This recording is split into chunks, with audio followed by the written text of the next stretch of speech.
신앙생활을 하다 보면 하나님께서 우리의 삶을 다루시는 방식 가운데 하나의 중요한 특징을 발견하게 됩니다. 그것은 하나님이 우리의 삶 속에서 질서를 세우시기 원하신다라는 것입니다. 질서를 세우신다. 하나님은 혼란 속에서 역사하시는 분이 아니라 질서를 통해서 우리의 믿음을 자라게 하신다라는 것이죠. 그래서 신앙은 단순히 마음의 이 감동이나 순간적인 결단만으로 유지되는 것이 아니라 하나님이 우리 가운데 깊이 세워주시는 그 질서 속에서 자라고 성숙하게 됩니다. 우리의 삶도 돌아보면 종종 이런 생각이 들 때가 있습니다. 왜 하나님은 이렇게까지 구체적으로 말씀하고 계실까? 왜 이렇게까지 순종을 요구하고 계실까? 그러나 그 모든 명령과 질서 속에는 하나님이 우리를 훈련하시고 또 믿음을 세워가시는 너무나도 깊은 뜻이 담겨 있는 것이죠. 오늘 본문 출애굽기 16장 후반부에는 하나님께서 이스라엘 백성에게 만나를 주시는 과정 속에서 세우신 그 믿음의 질서가 나타나고 있습니다.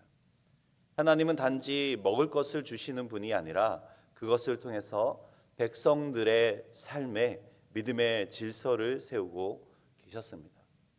그리고 그 질서는 오늘 우리 신앙에도 동일하게 적용이 되는 너무나도 중요한 원리가 됩니다. 그런 의미에서 우리가 첫 번째로 함께 살피고 싶은 것은 안식 속에도 믿음의 질서가 담겨 있다라는 것입니다. 안식 속에도 믿음의 질서가 담겨 있다. 광야에서 하나님은 매일 아침 만나를 내려주셨습니다. 이스라엘 백성은 아침마다 나가서 만나를 거두어 하루하루의 양식을 얻었던 것입니다. 그런데 하나님은 분명한 원칙을 주셨습니다. 하루 먹을 만큼만 거두라는 것입니다. 그날 먹을 만큼만 거두라. 하지만 어떤 이들은 하나님을 온전하게 신뢰하지 못했습니다. 더 거두어 쌓아두었던 것이죠. 그렇게 쌓아둔 만나에는 20절에 보니까 벌레가 생기고 냄새가 났다고 했습니다. 그리고 하나님은 이 일을 통해서 한 가지 중요한 사실을 가르쳐 주셨던 것이죠. 그분의 백성은, 하나님의 백성은 쌓아둔 것 때문에 사는 것이 아니라, 쌓아두었던 것 때문에 살아가는 삶이 아니라 하나님이 날마다 주시는 은혜로 살아간다라는 사실이었습니다. 그리고 하나님은 여기에서 이 한 가지 중요한 질서를 더 세워주셨습니다. 바로 안식입니다.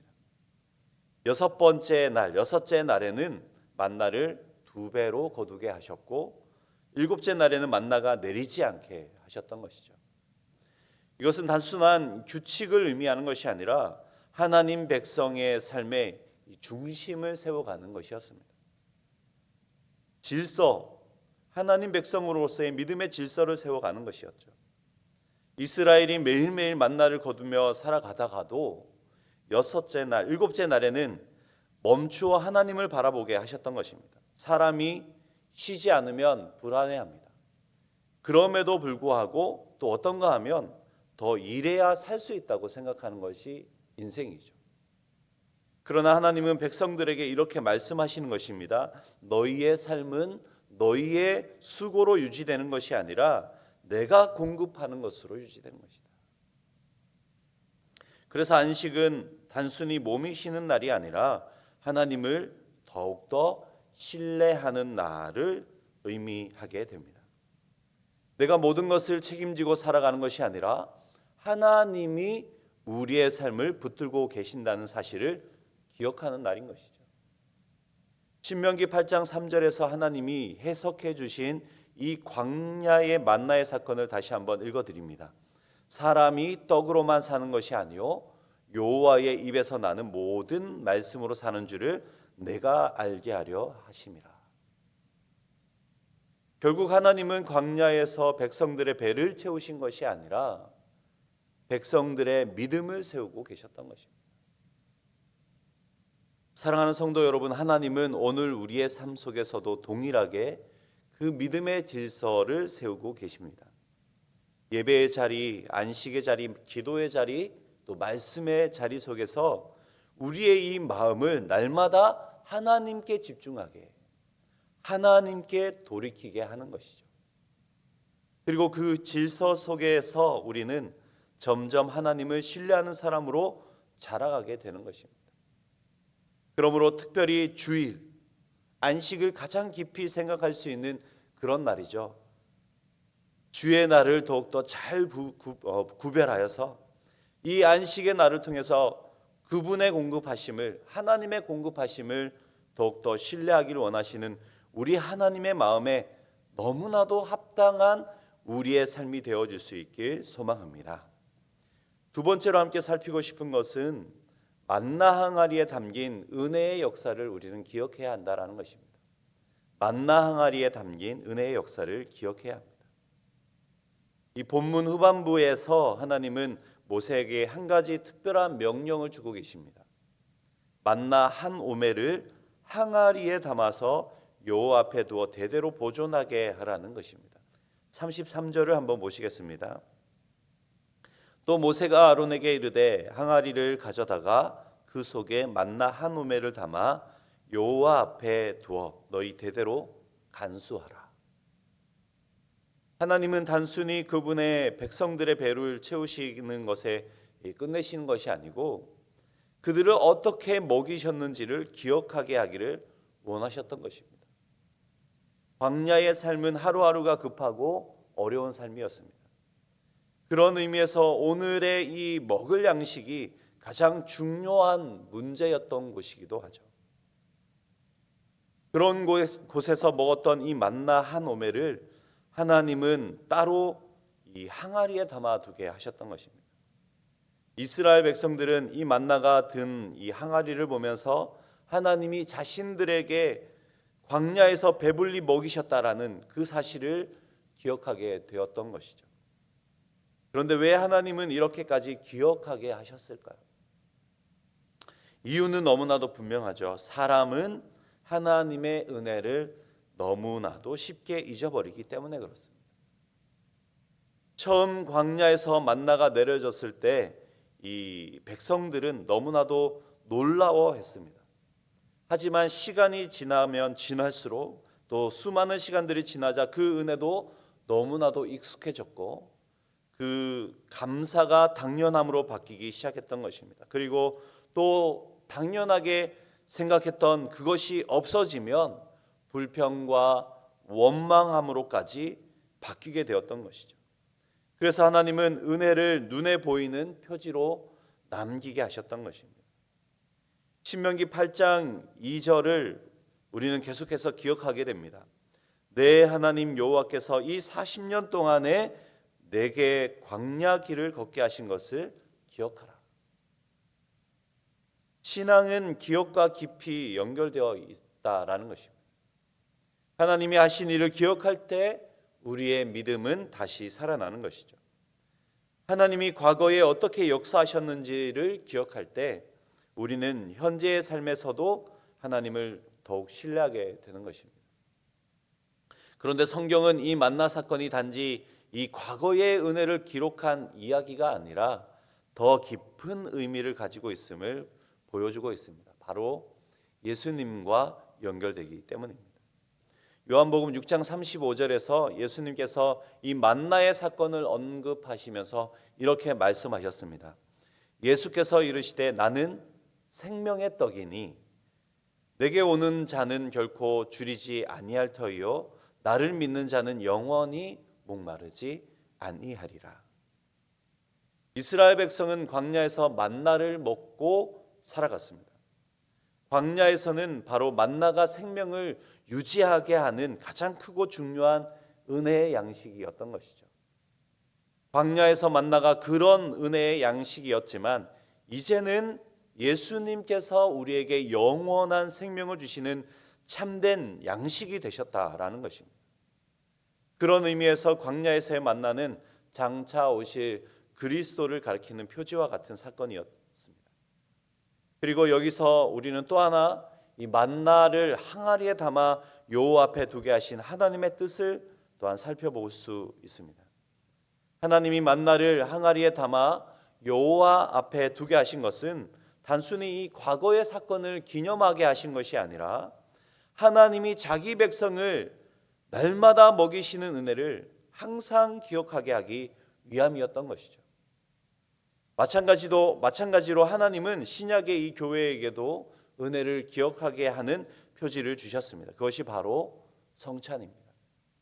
누가복음 22장 19절에서 예수님은 떡을 떼시면서 이렇게 말씀해 주셨죠. 이를 행하여 나를 기념하라.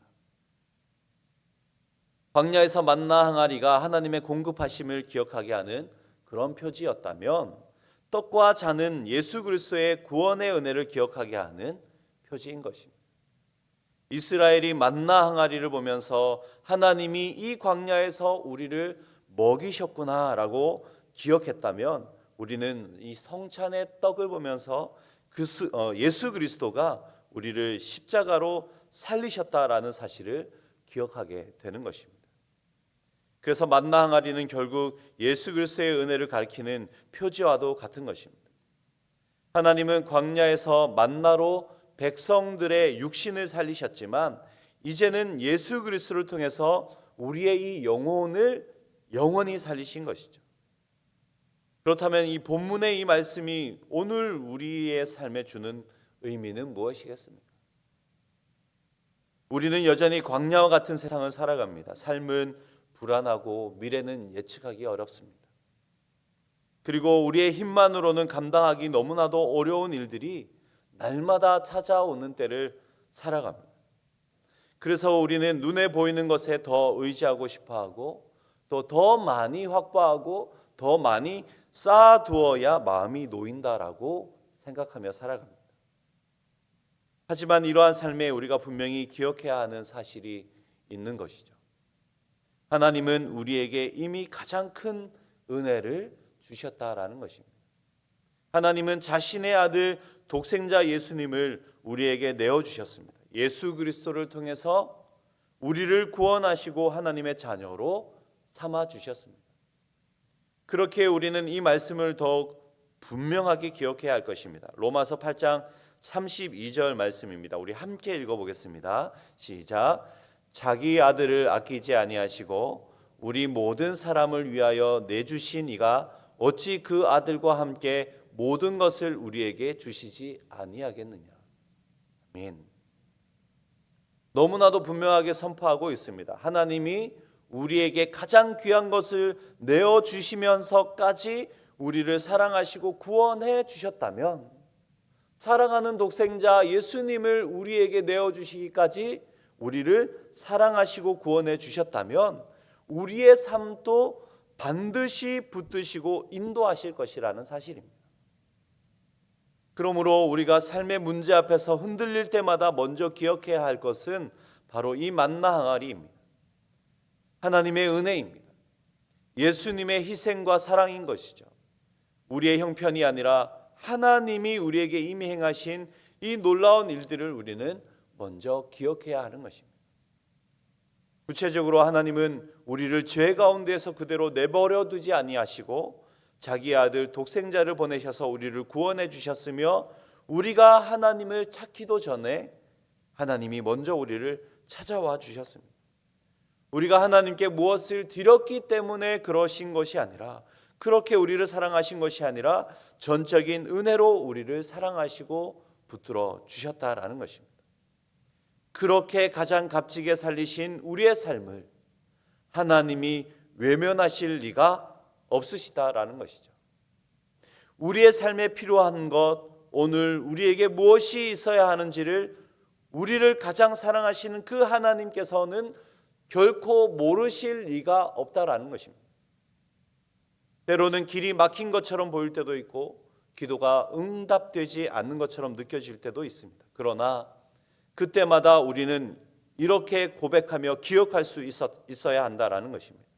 나를 위해 자기 아들을 내어주신 나의 하나님이 지금도 너무나도 분명하게 나를 붙드시고 나에게 채워주신다라는 것입니다. 이 확신이 있을 때 우리는 광야 같은 현실 속에서도 두려움에 사로잡히지 않고 눈앞의 형편이 아니라 하나님이 베푸신 그 은혜를 바라볼 수 있게 된다라는 것입니다. 그리고 그 은혜를 기억할 때 우리는 우리의 이 믿음의 자리에서 다시 한번 일어설 수 있게 되는 것이죠. 광야의 만나 항아리는 단지 과거의 유물이 아닙니다. 그것은 하나님이 자기 백성을 어떻게 먹이시고 어떻게 인도하셨는지를 보여주는 그런 은혜의 표지였습니다. 그리고 그 은혜는 결국 예수 그리스도 안에서 오늘 우리에게 완전하게 드러나게 되었습니다. 사랑하는 성도 여러분, 오늘 우리의 삶에서도 만나 항아리와 같은 그런 믿음의 기억이 필요합니다. 하나님이 우리를 언제 붙잡아 주셨는지, 언제 길을 열어주셨는지, 언제 눈물 속에서 위로를 해주셨는지 잊지 말아야 하는 것이죠. 그리고 무엇보다도 그 무엇보다도 우리를 위해 십자가에서 모든 것을 내어주신 예수 그리스도의 은혜를 날마다 기억해야 하는 것입니다. 그리고 이렇게 고백할 수 있는 하루하루 또 우리의 삶이 될 수 있어야 하는 것이죠. 지금까지 나를 살리신 나의 하나님이 앞으로도 나를 인도하실 것이다. 이러한 믿음의 고백이 이 하루도 또 우리의 삶 가운데 충만하게 이어질 수 있길 간절히 소망합니다. 우리 들으신 말씀